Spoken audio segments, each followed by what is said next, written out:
হরে কৃষ্ণা। আজ পার্শ্ব একাদশী। পার্শ্ব একাদশী ব্রত মাহাত্ম্য কথা পাঠ শ্রবণ করব।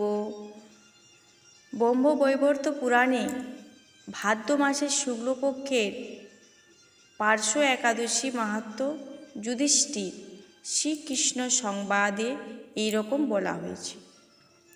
যুধিষ্ঠির মহারাজ জিজ্ঞাসা করলেন, হে কৃষ্ণ, ভাদ্র মাসের শুক্লপক্ষের একাদশীর নাম কি এবং এই ব্রত পালনে কি পুণ্য লাভ হয়?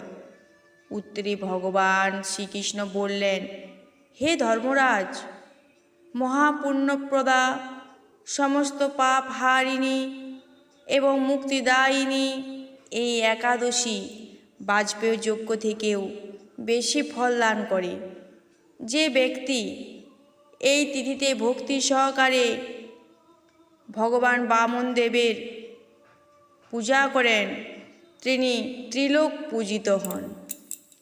পদ্মফুলে পদ্মলোচন শ্রী বিষ্ণুর অর্চনকারী বিষ্ণুলোক প্রাপ্ত হন। সাহিত্য ভগবান এই তিথিতে পার্শ্ব পরিবর্তন করেন, তাই এর নাম পার্শ্ব একাদশী বা পরিবর্তনী একাদশী। যুধিষ্ঠির মহারাজ বললেন, হে জনার্দন, আপনার এই সকল কথা শুনে আমার সন্দেহ পূর্ণরূপে দূর হয়নি। হে দেব, আপনি কিভাবেই শয়ন করেন, কিভাবেই বা পার্শ্ব পরিবর্তন করেন, আর চাতুর্মাস্য ব্রত পালনকারীর কী কর্তব্য এবং আপনার শয়নকালে লোকের কি করণীয়, এই সব বিষয়ে বিস্তারিতভাবে আমাকে বলুন। আর কেনই বা দৈত্যরাজ বলিকে বেঁধে রাখা হয়েছিল তা বর্ণনা করে আমার সকল সন্দেহ দূর করুন। শ্রীকৃষ্ণ বললেন, হে রাজন, দৈত্যকুলে আবির্ভূত প্রহ্লাদ মহারাজের পৌত্র বলি আমার অতি প্রিয় ভক্ত ছিল। সে আমার সন্তুষ্ট বিধানের জন্য গোব্রাহ্মণ পূজা ও যজ্ঞাদি ব্রত সম্পাদন করত, কিন্তু ইন্দ্রের প্রতি বিদ্বেষবশত সকল দেবলোক সে জয় করে নেয়। তখন দেবতাগণ সহ ইন্দ্র আমার শরণাপন্ন হয়েছিল। তাদের প্রার্থনায় আমি ব্রাহ্মণ বালক বেশে বামন রূপে বলি মহারাজের যজ্ঞস্থলে উপস্থিত হলাম।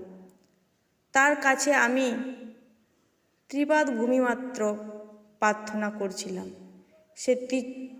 সেই তুচ্ছ থেকে আমার শ্রেষ্ঠ কিছু সে আমাকে দিতে চাইলেও আমি কেবল ত্রিপাদ ভূমি গ্রহণে স্থির থাকলাম। দৈত্যগুরু শুক্রাচার্য আমাকে ভগবান রূপে জানতে পেরে বলি মহারাজকে ওই দান দিতে নিষেধ করল, কিন্তু সত্যাশ্রয়ী বলি গুরুর নির্দেশে অমান্য করে আমাকে দান দিতে সংকল্প করল। তখন আমি এক পদে নিচের সপ্ত লোক, আরেক পদে উপরের সপ্ত ভুবন অধিকার করে নিলাম।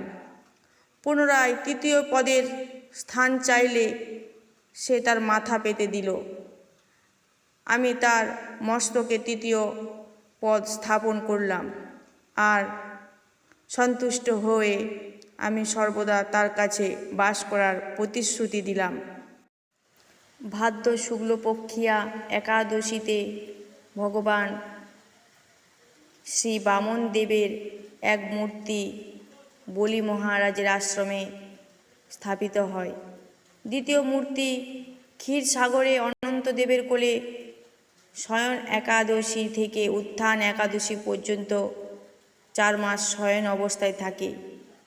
এই 4 মাস যে ব্যক্তি নির্দিষ্ট নিয়ম ব্রত বা জপ তপ ব্যতীত দিন যাপন করে, সেই মহামূর্খ জীবিত থাকলেও তাকে মৃত বলে জানতে হবে।